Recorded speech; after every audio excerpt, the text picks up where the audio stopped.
नमस्कार दोस्तों, स्वागत है आपका हमारे शो में, जिस शो में हम बात करते हैं देश के पॉलिटिशियन से, राजनीतिज्ञों से और राजनीति से जुड़े लोगों से। इस क्रम में आज हमारे साथ हैं उत्तर प्रदेश के योगी जी की सरकार के बेसिक शिक्षा मंत्री डॉक्टर सतीश द्विवेदी जी। सर, बहुत बहुत स्वागत है आपका हमारे शो में।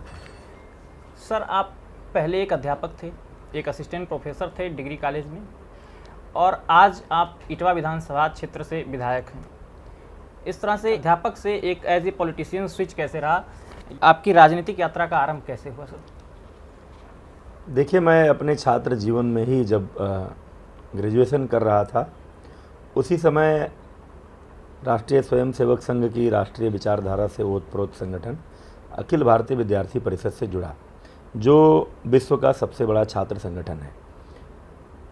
उस संगठन से जुड़ने के कारण पढ़ाई लिखाई के साथ ही साथ देश के महापुरुषों की जयंती मनाना, स्वामी विवेकानंद के बारे में जानना, बाढ़ पीड़ितों की सेवा करना, सुभाष चंद्र बोस जी की जयंती पर 23 जनवरी को रक्तदान करना, जो होनहार छात्र हैं उनका सम्मान समारोह करना, ऐसी तमाम सारी गतिविधियों से तो उसी समय जुड़ गया था।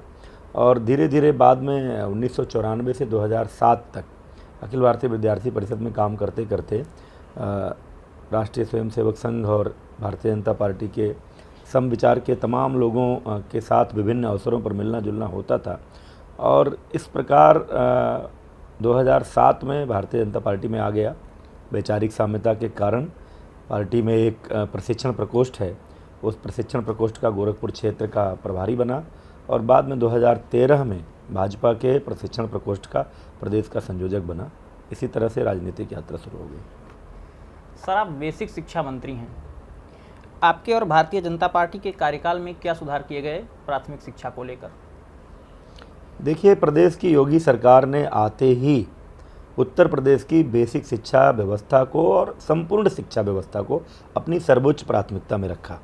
माननीय मुख्यमंत्री श्री योगी आदित्यनाथ जी ने अपने ड्रीम प्रोजेक्ट के रूप में मिशन मोड में ऑपरेशन कायाकल्प को शुरू किया, क्योंकि उसके पहले उत्तर प्रदेश के स्कूलों की भौतिक स्थिति बहुत जर्जर थी। छत था तो टपक रहा था, खिड़की थी लेकिन उसमें फाटक नहीं थे, कई स्कूलों में दरवाजे नहीं होते थे, फर्श पर टाइल्स नहीं थी, बाउंड्री नहीं थी, पीने के पानी की व्यवस्था नहीं थी, किचन सेट नहीं था, बच्चियों के लिए टॉयलेट नहीं था। मतलब किसी गांव का प्राइमरी स्कूल इतना टूटा फूटा और जर्जर दिखता था कि कोई गरीब आदमी भी अपने बच्चों को उस स्कूल में भेजना नहीं चाहता था। और वहीं दूसरी तरफ जहां बिल्डिंग थी, बच्चे थे, वहां टीचर नहीं थे। तो टीचर नहीं है तो पढ़ाए कौन? बच्चे जो थे उनको सुविधाएं ठीक नहीं थी। ऐसा स्कूल ड्रेस मिलता था खाकी रंग का, ऐसे लगता था कि जैसे किसी जेल में से निकल करके बच्चे आ रहे हैं। गंदगी होती थी। ये तमाम सारी दुर्व्यवस्थाएं थीं। उत्तर प्रदेश में योगी सरकार ने आते ही, मैं तो मंत्री बना 2019 में अगस्त में, लेकिन आते ही उत्तर प्रदेश की योगी सरकार ने ऑपरेशन कायाकल्प शुरू किया। एक तरफ स्कूलों की अवस्थापना सुविधाओं पर काम शुरू हुआ, उनकी बिल्डिंगें जो बहुत जर्जर थीं उनको गिरा करके नई बिल्डिंगें बनाई गईं, जो मरम्मत योग्य थी उनका मरम्मत किया गया। दरवाजे, खिड़की, फर्श पर टाइल्स, बाउंड्री, पेयजल की व्यवस्था, विद्युतीकरण, पंखे, ये सब सारी सुविधाएं आज प्रदेश के जो लगभग 1,38,000 स्कूल कैंपस हैं, उन 1,38,000 स्कूल कैंपस के 90% से अधिक स्कूलों में ऑपरेशन कायाकल्प के द्वारा व्यवस्थाएं ठीक की जा चुकी हैं। इन 4.5 वर्षों के कार्यकाल में प्रदेश की योगी सरकार ने 1.25 लाख से अधिक बेसिक शिक्षा में शिक्षकों की, सहायक अध्यापकों की भर्ती की है। उसका परिणाम यह है कि आज हर स्कूल में शिक्षक हैं, और गांव, गरीब, मजदूर, किसान के बच्चे जिन सरकारी स्कूलों में पढ़ते हैं उनके बच्चों को भी आज गुणवत्तापूर्ण शिक्षा देने के लिए हर स्कूल में योग्य शिक्षकों की उपलब्धता है। छात्रों की सुविधाएं इतनी बढ़ाई है, 2 जोड़ी रंगीन यूनिफॉर्म, जूता, मोजा, स्वेटर भी, किताबें, बैग सब निःशुल्क आज बच्चों को मिल रहा है। यानी गरीब आदमी को अपने बच्चे को केवल स्कूल भेज देना है, उसके बाद की पूरी जिम्मेदारी सरकार उठा रही है। मिड डे मील की व्यवस्था सुदृढ़ हुई है। आज मिड डे मील को लेकर शिकायतें नहीं आती। हमने फ्लाइंग स्क्वाड बना रखा है अपने मंडलीय अधिकारी के नेतृत्व में कि वो औचक निरीक्षण करके मिड डे मील की व्यवस्था चेक करते हैं। अभी कोरोना काल में ऑनलाइन क्लासेज भी कल्पना नहीं कर सकते थे लोग, लेकिन उत्तर प्रदेश के सरकारी स्कूलों में ऑनलाइन क्लासेज भी चली हैं। लगातार हम टीचर्स की ट्रेनिंग दे रहे हैं। बच्चों को शुरू में जब स्कूल खुलता है तो उनको 15 मिनट का एक योगा भी कराया जाए, वो भी हमने शुरू किया था। बीच में कोविड लॉकडाउन के कारण वो बंद हो गया, अब स्कूल धीरे धीरे खुले हैं तो वो भी शुरू होगा। हर दिन एक पीरियड गेम का हो, स्पोर्ट्स का हो, वो हमने शुरू किया है। ऐसे कई सारे नवाचार, स्कूल मैनेजिंग कमेटी की बैठकें नियमित की हैं, पेरेंट टीचर एसोसिएशन बनाया है, स्कूल में एनुअल फंक्शन होना चाहिए उसकी व्यवस्था की है। तो ऐसे कई सारे नवाचार उत्तर प्रदेश की योगी सरकार ने किए हैं, जिससे आज उत्तर प्रदेश के सरकारी स्कूलों की, बेसिक शिक्षा के स्कूलों की तस्वीर बदली है। 1,000 छात्रों के एडमिशन हमारे स्कूलों में हो रहे हैं। कई सारे स्कूलों में नो एडमिशन का बोर्ड लगा है। यह उत्तर प्रदेश के लोगों के लिए अकल्पनीय था जो परिवर्तन हुआ। सर, सत्ताधारी पार्टियों से रोजगार को लेकर हमेशा सवाल रहा है। वर्तमान सरकार में आपके विभाग में जो भर्तियां हुई या आगे और आने वाली भर्तियों के बारे में क्या कहेंगे सर? देखिए, इस मामले में तो उत्तर प्रदेश की योगी सरकार ने ऐतिहासिक काम किया है। पिछले 15-20 सालों की अलग अलग सरकारों ने जितनी नियुक्तियां की होंगी उससे ज़्यादा योगी सरकार ने इस 4.5 साल में प्रत्यक्ष रूप से युवाओं को रोजगार दिया है। मैं उस रोजगार की बात नहीं कर रहा हूं जो मनरेगा के माध्यम से मिला, जो केंद्र और प्रदेश सरकार की विभिन्न योजनाओं से लोगों के स्वावलंबी बनाने के लिए मिला, जो स्वयं सहायता समूह की महिलाओं को करोड़ों रोजगार मिला, उसकी बात नहीं कर रहा हूं। लेकिन प्रत्यक्ष रूप से स्थायी सरकारी नौकरी मिली 4.5 साल में 4.5 लाख से अधिक युवाओं को, जिसमें से 1,25,000 तो बेसिक शिक्षा में अध्यापक बने, 25,000 से के लगभग माध्यमिक और उच्च शिक्षा में अध्यापक बने। यानी इन 4.5 सालों में 1.5 लाख से अधिक तो केवल शिक्षक बने हैं। 1,37,000 से अधिक पुलिस में भर्ती हुई है, राजस्व में भर्ती हुई है, चिकित्सा, शिक्षा और स्वास्थ्य विभाग में भर्ती हुई है। ऐसे 4.5 लाख तो स्थायी नौकरियाँ मिली हैं। उसके अलावा आप देख लीजिए, अभी जो 58,595 ग्राम पंचायतें उत्तर प्रदेश की हैं, हर ग्राम पंचायत में एक मनरेगा मेट, हर ग्राम पंचायत में एक सामुदायिक शौचालय बना है। उस शौचालय की देखरेख के लिए स्वयं सहायता समूह से जुड़ी हुई एक महिला, एक पंचायत सहायक, ऐसे लगभग 1.5-2 लाख लोगों को संविदा पर नौकरी। तो इस सरकार ने तो उत्तर प्रदेश की योगी सरकार ने मिशन रोजगार के तहत एक तरह से नौजवानों को रोजगार के अवसरों की बारिश की है कि उनको अवसर मिला है, वो आएँ और उत्तर प्रदेश को उत्तम प्रदेश बनाने में अपनी भागीदारी करें। केंद्र और राज्य में भारतीय जनता पार्टी की उपलब्धियां, जिससे आप जनता से अपील करेंगे कि आगामी चुनाव में आपकी पार्टी को वोट करें। अब देखिए, ये दोनों उपलब्धियां तो इतनी हैं कि वो किसी एक इंटरव्यू में या कुछ घंटों में उनका वर्णन नहीं किया जा सकता। लेकिन फिर भी मोटे तौर पर जो 2014 से लेकर अब तक के 7 साल के कार्यकाल में केंद्र सरकार ने जो काम किए हैं और उत्तर प्रदेश की योगी सरकार ने जो काम किए हैं, उनको लेकर हम जनता के बीच 2022 के चुनाव में जाएं। और उपलब्धियां क्या, केंद्र सरकार की उपलब्धियों की चर्चा करें तो हर गरीब को पक्का मकान, हर बहन बेटी को उसके घर में शौचालय, देश के 18,500 से अधिक गांव जो आज़ादी के बाद भी बिजली को तरस रहे थे, जिन्होंने बिजली का खंभा और तार नहीं देखा था, आज हर गांव और हर घर में बिजली है। हर गरीब आदमी को गंभीर बीमारी में 5 लाख रुपए तक के इलाज की व्यवस्था के लिए प्रधानमंत्री जन आरोग्य योजना, किसान सम्मान निधि, एक गरीब किसान को साल में 6,000 रुपये जब मिलते हैं तो उसकी छोटी छोटी ज़रूरतें पूरी होती हैं। वो किसी सेठ साहूकार के आगे हाथ फैलाने को मजबूर नहीं है। किसानों को आमदनी को दोगुना करने के उपाय, देश में हवाई नेटवर्क को बढ़ाना और उसको सस्ता बनाना, जम्मू कश्मीर से अनुच्छेद 370 और 35A की समाप्ति, अयोध्या में प्रभु श्री राम की जन्मभूमि पर भव्य मंदिर का निर्माण, 3 तलाक जैसे काले कानून की समाप्ति, जो CAA कानून, अमेरिका, रूस, जर्मनी, जापान जैसे देशों की पंक्ति में खड़े होकर दुनिया के बड़े शक्तिशाली देशों की पंक्ति में खड़ा करना, जिसका श्रेय हमारे यशस्वी प्रधानमंत्री को जाता है।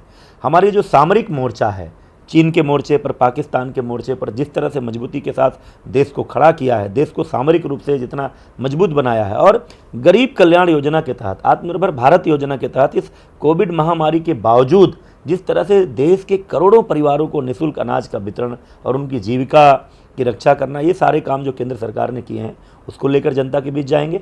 उत्तर प्रदेश की योगी सरकार ने जो उत्तम कानून व्यवस्था बनाई है, आज अपराधी या तो जेलों में हैं या मुठभेड़ में मारे जा चुके हैं या प्रदेश छोड़कर जा चुके हैं। आज उत्तर प्रदेश की बहू बेटी, किसी घर की लड़की, कोई भी रात को 12 बजे भी उत्तर प्रदेश में कहीं आने जाने में कोई संकोच नहीं करता है। आज उत्तर प्रदेश के सभी जिला मुख्यालयों को 24 घंटा बिजली मिलती है, तहसील मुख्यालय को 20 घंटा, ग्रामीण क्षेत्र को भी 18 से 20 घंटा। आज उत्तर प्रदेश की का हर मजरा, हर टोला पक्की सड़कों से जोड़ा जा रहा है। कोई ऐसा जिला नहीं है जहां मेडिकल कॉलेज बनाने की कार्यवाही न चल रही हो। एक जिला एक मेडिकल कॉलेज पर काम कर रहे हैं। एक जिला एक उत्पाद योजना के अंतर्गत उत्तर प्रदेश में नौजवानों को भारी मात्रा में रोजगार देने का प्रयास हो रहा है। उत्तर प्रदेश की योगी सरकार ने मिशन रोजगार के तहत जो 4.5 लाख से अधिक नौजवानों को सरकारी नौकरी दी है।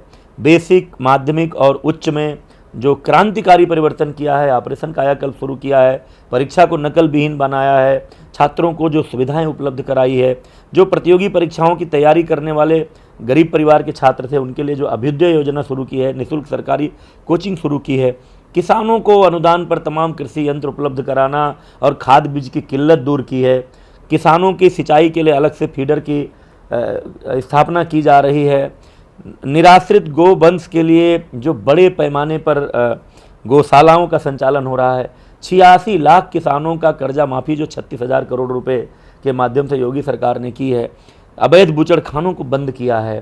तमाम सारे ऐसे प्रयास केंद्र और प्रदेश के हैं। अयोध्या को एक नव्य अयोध्या के रूप में हजारों करोड़ रुपए खर्च करके अंतर्राष्ट्रीय स्तर का एयरपोर्ट, अंतर्राष्ट्रीय स्तर का बस अड्डा, प्रभु श्री राम के मंदिर के निर्माण के साथ ही साथ अयोध्या को एक विश्व स्तरीय उत्कृष्ट नगरी बनाने का प्रयास, 84 कोसीय परिक्रमा को राष्ट्रीय राजमार्ग बनाना, मथुरा वृंदावन का कायाकल्प, काशी में भगवान भोलेनाथ काशी विश्वनाथ का कॉरिडोर, माँ विंध्यवासिनी का जो तीर्थ स्थल है विंध्याचल में उसका सुंदरीकरण, उत्तर प्रदेश के हर विधानसभा के कम से कम एक मंदिर या एक धार्मिक पर्यटन स्थल का सुंदरीकरण, सड़कों का जाल बिछा देना, ऐसे तमाम सारी योजनाएं हैं जिनको लेकर हम जनता के बीच जाएंगे। मोदी और योगी सरकार की उपलब्धियों के आधार पर 2022 में फिर से भारी बहुमत के साथ वापस आए। जी, पूर्वांचल का क्षेत्र बाढ़ प्रभावी क्षेत्र है। हर वर्ष बाढ़ से जन धन की हानि होती है। इससे निपटने के लिए या बाढ़ के बाद जो राहत कार्य चल रहे हैं उस पर आप थोड़ा प्रकाश डालेंगे? देखिए, बाढ़ बहुत पुरानी समस्या है। आज़ादी के पहले भी रही होगी, आज़ादी के बाद भी। और पूर्वांचल इस बाढ़ की त्रासदी को झेलता रहा है। हमारा सौभाग्य ये था कि हमको एक ऐसे मुख्यमंत्री मिले जिन्होंने पूर्वांचल की बाढ़ की त्रासदी को बाढ़ के पानी में उतर कर देखा था। जब गोरखपुर में 1998 की भयानक बाढ़ की समस्या आई, उस समय हम गोरखपुर विश्वविद्यालय के छात्र थे और माननीय मुख्यमंत्री जी के नेतृत्व में तमाम सारे उस समय वो सांसद थे गोरखपुर के, राहत कार्यों में हम लोग भी लगे रहते थे। अखिल भारतीय विद्यार्थी परिषद के कार्यकर्ता के रूप में भी तमाम सारे कैंपों का हम लोगों ने संचालन किया। बड़े करीब से हम लोगों ने बाढ़ को देखा। विधायक बनने के बाद मेरी भी सर्वोच्च प्राथमिकता थी कि हमारा क्षेत्र, चूँकि दोनों तरफ, एक तरफ राप्ती नदी और एक तरफ बूढ़ी राप्ती नदी से घिरा हुआ है, तो हम भी चिंतित थे कि क्षेत्र की बाढ़ की समस्या दूर होनी चाहिए। प्रदेश की योगी सरकार ने पूरे प्रदेश के जो बाढ़ क्षेत्र थे, नदियों की ड्रेजिंग कराई, उनकी गहराई, उनकी खुदाई कराई, नदियों की गाद निकाले, लूप कटिंग की, मतलब नदियों की धारा जो आबादी की ओर आ गई थी उसको बदलने का प्रयास किया। जहाँ जहाँ बंधों पर कटान होती थी वहाँ पर बोल्डर पिचिंग कराई, लॉन्चिंग एप्रन बनाए, जहाँ जहाँ ज़रूरत थी बंधों पर वहाँ पर जो रेगुलेटर थे छोटे थे तो उनको बड़ा किया, नए रेगुलेटर लगाए। इसके कारण प्रदेश में बाढ़ की समस्या का लगभग समाधान हो चुका था। और आप देखिए, सरकार बनते ही 2017 में बाढ़ आई थी, उसके बाद से अभी तक बाढ़ नहीं आई। इस साल पूर्वांचल में नेपाल में भारी बारिश होने के कारण, क्योंकि नेपाल ऊपर है, नेपाल का पानी नीचे बहराइच श्रावस्ती होते हुए फिर सिद्धार्थनगर और महाराजगंज गोरखपुर की ओर बढ़ता है, इसलिए इस बार भी बाढ़ की विभीषिका पूर्वांचल को झेलनी पड़ी। लेकिन जो उपाय हुए हैं, जिस तरह से लोगों को फौरी तौर पर तो राहत दिया ही गया है, जिस तरह से मेरुंड गाँव को भारी मात्रा में राहत सामग्री दी गई, 3-3 पैकेट दिए गए, 10 किलो चावल, 10 किलो आटा, 2 किलो दाल, 2 किलो चीनी और मसाला सहित सारी सामग्री का एक पैकेट, 5 किलो लाई, 2 किलो चना का दूसरा पैकेट, 10 किलो आलू का तीसरा पैकेट। कि जनता कह रही है कि आज़ादी के बाद किसी सरकार ने बाढ़ के समय में इतनी मदद नहीं की। और जहाँ तक मैं अपने क्षेत्र की बात आपको करूँ, मेरे क्षेत्र में प्रदेश की योगी सरकार ने बाढ़ से बचाव के लिए 150 करोड़ की अधिक परियोजनाएं स्वीकृत की हैं या पूरी हो चुकी हैं। 74 करोड़ की लागत का हमारा शाहपुर भोजपुर बांध 94 में बना था, 16 जगह उस बांध में गैप है, जिसके कारण बाढ़ आ जाती है उस गैप में से होकर। अभी केंद्र और प्रदेश सरकार ने मिल करके 74 करोड़ की धनराशि स्वीकृत की है उन 16 स्थानों के गैप को भरने के लिए। एक हमारा सिद्धार्थनगर और बलरामपुर के बॉर्डर पर एक पुल है असनहरा का, जो मेरी विधानसभा क्षेत्र में पड़ता है, उस पुल के दोनों तरफ कटान की भयावह समस्या होती है। उस कटान को रोकने के लिए, गाइड बंद आदि बनाने के लिए 40 करोड़ से ऊपर का प्रोजेक्ट की स्वीकृति मिली है, टेंडर हो चुका है, काम शुरू होने वाला है। हमारा बेतनार एक बड़ी आबादी का गांव है, वहां बंधे की कटान को रोकने के लिए 8 करोड़ से अधिक लागत का काम हुआ। सिंगारजोत एक बांध है जो बॉर्डर पर है हमारी विधानसभा क्षेत्र का, 3.5 करोड़ की अधिक लागत से वहां बोल्डर पिचिंग का काम हुआ। ऐसे ही बूढ़ी राप्ती नदी पर नवेल एक गांव है, वहां पर बोल्डर पिचिंग के लिए और पक्के ठोकर के लिए 6.5 करोड़ का काम हुआ। वहीं बगल में सोनौली नानकार बूढ़ी राप्ती पर ही एक गांव है, बंधे की कटान का खतरा हमेशा रहता था। बोल्डर पिचिंग और लॉन्चिंग एप्रन के लिए 8.5 करोड़ की लागत से अधिक का काम हुआ। एक राप्ती नदी पर हमारे खुनियाओं ब्लॉक में बढ़हरा है, वहाँ पर बांध की बोल्डर पिचिंग का काम हुआ। उससे आगे जाकर के गौरा है, वहाँ पर बांध की मजबूती के लिए और नदी की धारा बदलने के लिए काम हुआ। तो इतनी बड़ी मात्रा में लोग कह रहे हैं, इतनी बड़ी मात्रा में किसी एक विधानसभा क्षेत्र में बाढ़ को रोकने के लिए आज तक काम नहीं हुआ था। और उसका परिणाम यह है कि हमारे क्षेत्र की अधिकांश जनता अपने को सुरक्षित महसूस करती है। जी, हम 1-2 काम का नाम लेना चाहते थे, लेकिन अब आप खुद ही प्रत्येक कार्य का गांव के नाम सहित आपने उल्लेख किया। ठीक है, हाल ही में कुछ नेताओं को तालिबान के समर्थन में बोलते देखा गया, ऐसे लोगों पर आपकी क्या राय है? देखिए, इस देश में भी कुछ तालिबानी मानसिकता के लोग हैं और वही लोग इस देश के विकास में बाधक हैं। उन्हीं लोगों को मोदी और योगी से परेशानी भी है, उन्हीं लोगों को भारतीय जनता पार्टी और राष्ट्रीय स्वयंसेवक संघ से परेशानी है। क्योंकि राष्ट्रीय स्वयंसेवक संघ, भारतीय जनता पार्टी लोगों को राष्ट्रवादी सोच का बनाते हैं, लोगों के अंदर देशभक्ति का भाव पैदा करते हैं, लोगों को देश के लिए जीना मरना सिखाते हैं। भारतीय जनता पार्टी केवल सत्ता के लिए राजनीति नहीं करती है। अगर भारतीय जनता पार्टी सत्ता की राजनीति करती तो वो भी वोट बैंक बनाती। वो जम्मू कश्मीर में 370 और 35 से हटाने की बात नहीं करती। वो प्रभु श्री राम के जन्मभूमि पर भव्य मंदिर के निर्माण की बात नहीं करती। हमारे प्रधानमंत्री जी कहते हैं सबका साथ, सबका विकास और सबका विश्वास। वो तो टीम इंडिया की बात करते हैं। वो तो सभी दलों के शासित राज्यों के मुख्यमंत्रियों को टीम इंडिया का हिस्सा मानते हैं, पूरे देश को साथ लेकर आगे चलना चाहते हैं। भारतीय जनता पार्टी ने कभी जाति, धर्म, संप्रदाय और क्षेत्र की राजनीति नहीं की। एक भारत श्रेष्ठ भारत का जो आदरणीय मोदी जी का नारा है, उसी नारे को लेकर देश भर में भाजपा की सरकारें काम कर रही हैं, उसी दिशा में आगे बढ़ रहे हैं। लेकिन एक तबका है इस देश में, इस प्रदेश में, जो सांप्रदायिकता की राजनीति करता है, जो क्षेत्रीयता की राजनीति करता है, जो जातीयता की राजनीति करता है, उसको राष्ट्रीय स्वयंसेवक संघ और भारतीय जनता पार्टी के लोग सांप्रदायिक नजर आते हैं। लेकिन तालिबान से जुड़े हुए लोग और तालिबानी लोग जो लोगों के जीने के मौलिक अधिकार के भी समर्थक नहीं हैं, कैसी दुर्दशा वहाँ महिलाओं और बच्चों की हो रही है, उनके खिलाफ एक शब्द नहीं बोलते, बल्कि कभी कभी तो उनका समर्थन भी करते हैं। तो ऐसे लोगों को क्या कहा जाए? ऐसे लोग पूरी मानवता के नाम पर कलंक हैं, देश और समाज के विकास में बाधक हैं। तो ऐसे लोगों को जनता को नकारना चाहिए। आगामी विधानसभा चुनाव को, जो कि उत्तर प्रदेश में होने वाला है, आगामी विधानसभा चुनाव को आप किस तरह से चुनौतीपूर्ण मानते हैं? देखिए, आगामी विधानसभा चुनाव में हम लोगों के सामने कोई चुनौती नहीं है। आप याद करिए 2014 में पूरा देश भ्रष्टाचार और कुशासन की पीड़ा से कराह रहा था। उस समय आदरणीय मोदी जी के रूप में एक उम्मीद की किरण दिखाई दी थी लोगों। जब भारतीय जनता पार्टी ने उनको प्रधानमंत्री पद का उम्मीदवार घोषित किया था, उसी समय देश में एक जन ज्वार खड़ा हो गया था और सबको लग गया था कि भाजपा की पूर्ण बहुमत से सरकार आने वाली है और मोदी जी प्रधानमंत्री बनने वाले हैं। 3 साल उन्होंने जो देश के विकास के लिए काम किया, जो हर गरीब को शौचालय, आवास, बिजली और रोजगार उपलब्ध कराने के लिए और देश को, भारत को एक सशक्त और समर्थ राष्ट्र बनाने के लिए जो प्रयास शुरू किया था, उन प्रयासों को देखते हुए उत्तर प्रदेश की जनता 2017 में जो सपा की अखिलेश यादव की सरकार के भ्रष्टाचार और गुंडागर्दी से त्रस्त थी, विश्वास करके उत्तर प्रदेश में डबल इंजन की सरकार बनाई। और जब उत्तर प्रदेश में भाजपा की योगी सरकार आई तो वह सरकार उत्तर प्रदेश की जनता की कसौटियों पर खरी उतरी। जिन उम्मीदों के साथ लोगों ने भाजपा को वोट दिया था, वो उम्मीदें पूरी हुई। आज़ादी के बाद की अधूरी आकांक्षाएं पूरी हुई। उत्तर प्रदेश की कानून व्यवस्था, उत्तर प्रदेश की बिजली व्यवस्था, उत्तर प्रदेश की सड़क व्यवस्था, उत्तर प्रदेश में हवाई यात्रा का नेटवर्क, उत्तर प्रदेश में युवाओं को बड़ी संख्या में रोजगार, उत्तर प्रदेश में महिलाओं की प्रतिष्ठा की रक्षा सुरक्षा, उत्तर प्रदेश में भूमि विवाद का निपटारा, उत्तर प्रदेश में भ्रष्टाचार समाप्त करके पारदर्शी व्यवस्था, उत्तर प्रदेश की शिक्षा व्यवस्था का कायाकल्प, इन सब चीज़ों को जनता ने देखा है, जनता सराह रही है। मैं बड़े विश्वास के साथ कह सकता हूँ, ग्रामीण क्षेत्र का विधायक हूँ, गांव में जनता के बीच घूमता हूँ।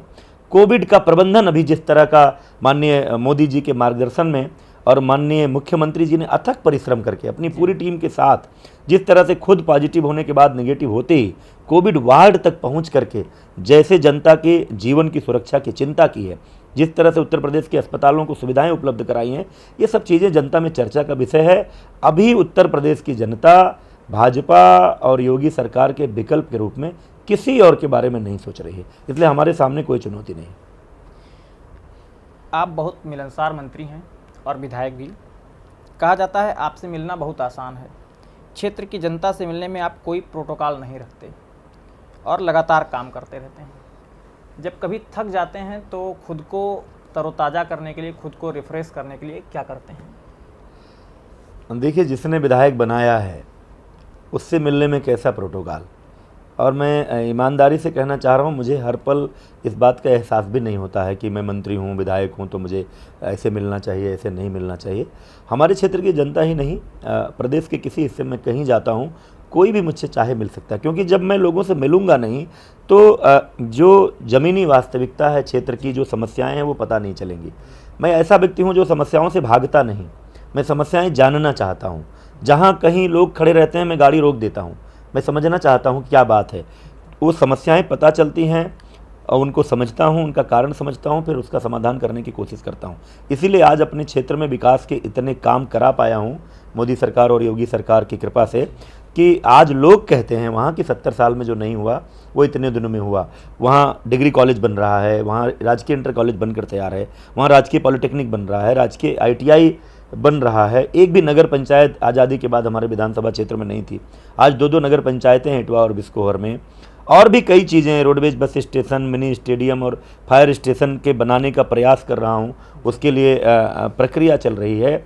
कई सड़कें 7 मीटर चौड़ी होकर बन रही हैं, कई 5.5 मीटर चौड़ी हुई, 50 से अधिक सड़कें या तो बन गई या बनने वाली हैं, कई पुलों की समस्या। ये सब इसीलिए हो पाई कि जनता से सीधे मिलता हूँ, जनता का फीडबैक मिलता है और उस पर फिर काम करता हूँ। और जहाँ तक रही बात थकने की, 4.5 साल बीत गया, मैं इस विषय पर सोच नहीं पाया।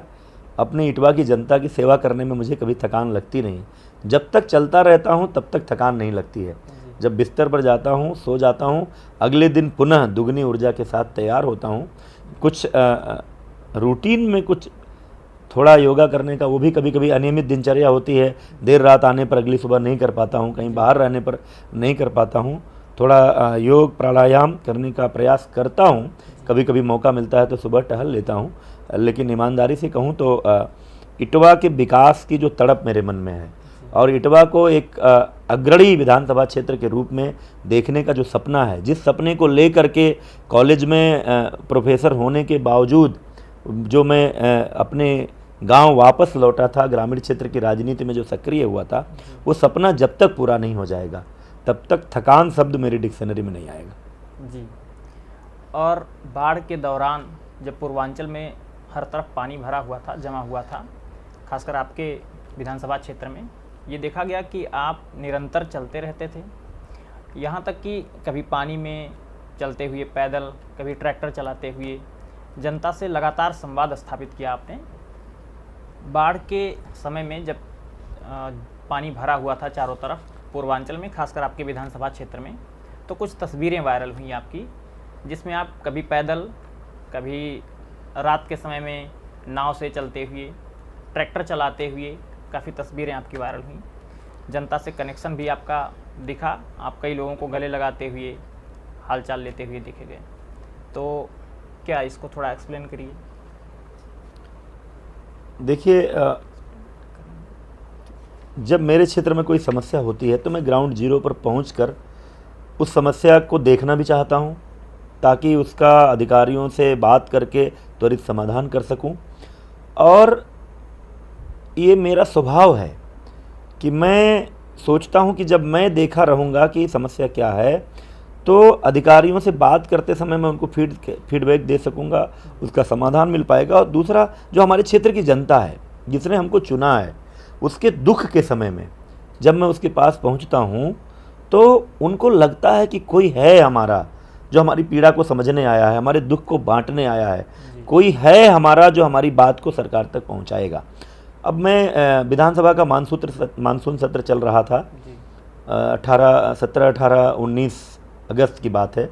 17 तारीख से मुझे क्षेत्र से सूचनाएं आने लगी कि पानी अचानक से नदी का जल स्तर बढ़ रहा है, बाढ़ जैसी स्थिति बन रही है। क्योंकि अनुपूरक बजट का सत्र था, मंत्री होने के नाते मैं विधानसभा छोड़ नहीं सकता था, लेकिन 19 तारीख को जैसे ही सत्र पूरा हुआ, तुरंत ही मैं रात को निकल गया। 20 तारीख को मेरे विधानसभा क्षेत्र का पार्टी का सम्मेलन था। उस सम्मेलन से निकलते ही मैं अपने क्षेत्र में पहुंच गया। मोटर बोट पर एसडीएम, तहसीलदार, लेखपाल, पुलिस के अधिकारियों और पशु चिकित्सक के साथ मैं क्षेत्र में निकल पड़ा। कुछ गांव में गया। अब मोटर बोट पर टाइम लगता है, धीरे धीरे बोट चलती है पानी में। रात हो गई, लेकिन अब जब मेरा मोटर बोट चल रहा है, बगल के गांव के लोगों को पता है कि हमारे विधायक जी, मंत्री जी इस बोट में है, हमारा हाल चाल लेने आए, तो मैं किसको छोड़कर चला जाऊं। इसलिए चलो इस गांव को भी देख लेते हैं, फिर इस गांव को भी देख लेते हैं। ये करते करते काफ़ी रात हो गई। फिर एक गांव में पहुंचे। अब गांव के अंदर भी पानी भरा हुआ था, गांव के किनारे मोटर बोट लग गई। फिर गांव के लोगों का हाल चाल कैसे लें, तो मैंने एक कार्यकर्ता को फ़ोन किया, वो ट्रैक्टर लेकर आ गए। उनके ट्रैक्टर पर बैठे, गांव में गए, लोगों से मिले, अधिकारियों से उनकी समस्याओं से रूबरू कराया। फिर वहां से निकले, मोटर बोट रास्ता भटक गई, एक जगह उतार दिया। तो अब जहाँ तक मोटर बोट आ सकती थी वहाँ उतरे, तो फिर पैदल चलते हुए आए। ऐसी तमाम सारी तस्वीरें वायरल हो रही थी। ऐसे ही एक दिन एक दूसरे क्षेत्र के भ्रमण पर थे, गाड़ी से गए।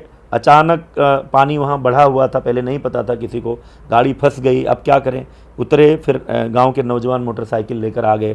फिर उनकी मोटरसाइकिल पर बैठकर वहाँ से बाहर निकले। एक दिन दूसरे क्षेत्र में मैं था, वहाँ भी मोटर बोट फंस गई, क्योंकि कहीं कहीं जहाँ पानी कम होता है फिर मोटर बोट नहीं चल पाता है। फिर गाँव के जो हमारे कार्यकर्ता थे वो ट्रैक्टर लेकर आ गए, और उसमें ट्राली भी लगी हुई थी, और भी लोगों को बैठाकर वहाँ से ले जा रहे थे। कुछ लोग ज़रूरी सामान खरीदने के लिए दुकान तक जाना चाह रहे थे। हमारे अधिकारी भी थे, एसडीएम भी थे, एसओ भी थे। मुझे लग रहा था कि वो लड़का ट्रैक्टर नहीं चला पा रहा है ठीक से, तो फिर सबकी जान का जोखिम ना हो जाए। तो चूँकि मैं जानता हूँ गाड़ियाँ चलाना, और किसान का बेटा हूँ, तो कभी कभी खेती के समय में ट्रैक्टर चलाएं, जब ट्रैक्टर चलाते थे दूसरे लोग, तो मैं भी कोशिश करता था कि देखूं जरा। तो अनुभव था, इसलिए मैंने स्वयं स्टीयरिंग पकड़ ली, लाओ मैं लेकर चलता हूं। और फिर लेकर के लोगों को जहां ऊंची जगह पर आना था वहां लेकर के आया। ये सब स्वाभाविक हो गया, इसके पीछे कोई प्लानिंग नहीं थी। बस जो आप कह रहे थे, एक किसान के बेटे के रूप में, एक इटवा के पुत्र के रूप में, सबके भाई के रूप में मैं कभी एहसास होता नहीं है कि मैं कुछ अलग हूँ। इसीलिए जैसे वहाँ के सब लोग रहते हैं वैसे मैं भी रहता हूँ, उसी में ये सब चीज़ें हो जाती हैं जी। और अंत में प्रदेश की जनता से कुछ कहना चाहेंगे आप? प्रदेश की जनता से यही कहना चाहूँगा कि हम सबका सौभाग्य है कि आज देश में हमारा नेतृत्व नरेंद्र मोदी जी जैसा व्यक्ति कर रहा है, जो पूरी दुनिया जिसकी तरफ आज देख रही है। हमको उनकी ताकत बढ़ाते रहना चाहिए। उत्तर प्रदेश का नेतृत्व भारतीय जनता पार्टी के हाथ में है, और एक ऐसे मुख्यमंत्री के हाथ में है जो संवेदनशील हैं, जो प्रदेश की सारी समस्याओं को समझते हैं। किसान, नौजवान, महिला, व्यापारी, सबकी उन्नति, सबके विकास के लिए प्रयास करते हैं। इसलिए हम सब लोगों को मोदी और योगी के हाथों को मजबूत बनाए रखना चाहिए। अगर हम देश और प्रदेश का विकास चाहते हैं, उत्तर प्रदेश को उत्तम प्रदेश बनाना चाहते हैं, उत्तर प्रदेश में राम राज्य की स्थापना जो हुई है, पूरे देश में राम राज्य की जो स्थापना हुई है, इसका विस्तार और विकास चाहते हैं, तो हम सब लोगों को अपनी आने वाली पीढ़ी के सुनहरे भविष्य के लिए भारतीय जनता पार्टी का और भी मजबूती से साथ देना चाहिए, ताकि मोदी योगी के नेतृत्व में हम इसी तरह से आगे बढ़ते रहें। आप इटवा विधानसभा क्षेत्र के विधायक और योगी जी की सरकार के मंत्री डॉक्टर सतीश द्विवेदी जी, आप हमारे शो में आए। सर, आपका बहुत बहुत धन्यवाद। नमस्कार।